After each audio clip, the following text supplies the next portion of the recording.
sakto ang hula ng Judge Detectives, Ray PJ Abiliana! Maskulados, pakikuha lang ang maskara. Sir, medyo mabigat. Bigay na lang natin yan. Galing!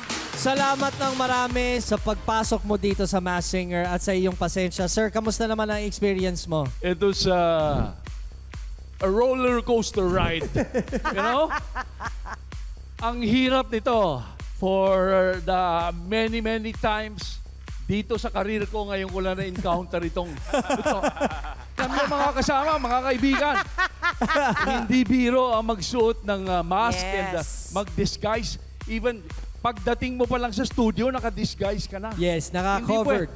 Walang pwedeng maka-identify sa'yo. Correct. So, wala, nakakumot ka na, you know. Any last message para kay Sir Ray habang nandito pa siya? Medyo nagulat ako kasi hindi ko alam, kumakanta ka pala. Ang ganda pala ng boses mo. Secret kasi yan. Well, ngayon alam na ng lahat. It's an opportunity, itong particular show nito. Yes, sir. At least in this particular show, I am able to showcase the hidden talent na hindi alam ng marami. Sana nga mabigyan ka pa ng mas maraming. Oo, sana mas mabigyan ka pa ng maraming oportunidad para kumanta ulit. Oh. Bagay! Gustong-gusto ng mga tao eh. Sobra! Malamang Billy after this exposure in this show. And congratulations in this show. And good luck. More power. Thank you very much.